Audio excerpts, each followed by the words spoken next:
د روزګان ولایت په دهراوت ولسوالۍ کې د کلو بیا رغونې او پراختیا ریاست تر چتر لاندې د اقتصادي همکاریو سازمان ECO په مالي ملاتړ او د میډیر موسسې په تخنیکي همکارۍ 700 کورنیو ته د پاکو اوبو رسولو یوه پروژه بشپړ او ګټه اخیستنې ته وسپارل شول.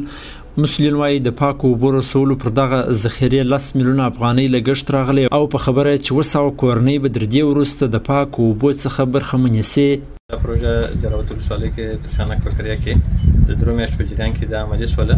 تقریبا 10 میلیونه بودیجه د دې پروژې لګښت و او 699 کورنۍ ته هم 5000 نفوس ته چې د دې منځ کې اوسېدونکي دي دې ته د پاکو اوبو زمینه برابره شوله او د جبر څا او همدارنګه سولر سیستم بانډریوال او د محافظ دپاره تخنیکار دپاره وتاک. دا پروژه د ترشانک په کلي کې تطبیق شوه. کلیوالو پر ژوند کې په ټولنه کې ډېر مثبت تغییرات رامنځته کړي چې یو د مثبتو تغییراتو نه یې زه د مثال په ډول تاسو ته په ګوته کوم د ساري ناروغیو په مخنیوي کې به ډېر لوی تحول رامنځته کړي. د سیمې خلک د دغې پروژې په تطبیق خوښ دي او زیاتوي چې دغه ډول پروژې کولی شي په وچکالۍ ځپلو سیمو کې پاکو اوبو ته لاسرسی اسانه کړي. هغوی وایي د وروستیو کلونو کې خلک د اوبو د شدید کمښت سره مخ دي او له اړوند ارګانونو غوښتنه کوي چې پاکو اوبو ته د لاسرسي په پار د دغه ډول پروژې پلي کړي. ما خپل دې په دا باندې ګرم باندې کوچنیان ګاډي ګلې یو ځای به د ډم اوبه یې راواخیستلې که پاک وي که ناپاک وي کور ته به وړل.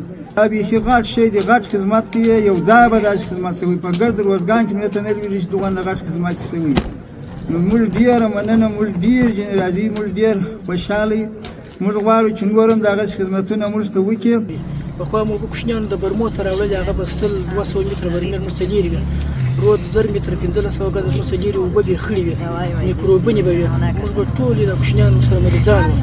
نور پروژو ته موږ غوښتنه دا ده چې موږ ته دا سړک را جوړ کړي او موږ ته نور کار نه وکړي داسې په میړانه سره لکه دا چې وکړي زموږ دا بندونه راوتلي داسې بندونه ور واچوي چې راځي دا موږ واله خرابوي په ژمي کې نوره غوښتنه مو دغه ده.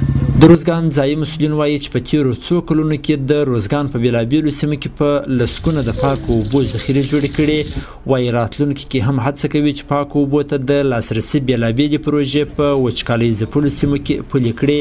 هم د اوبو په بخش کې هم د سړکانو په بخش کې هم د پلچکانو په بخش کې تر خپله وسه هڅې کړي دي او نورې هم هڅې کوو. کومې مؤسسات چې موږ ته راځي د هغوی سره موږ بحث کړی دی چې زیاته برخه خلک چې دی اوبو ته یعنې زیات ضرورت اوبو ته لري باید د اوبو په بخش کې زموږ سره همکاري وکړي د دې ولس سره همکاري وکړي.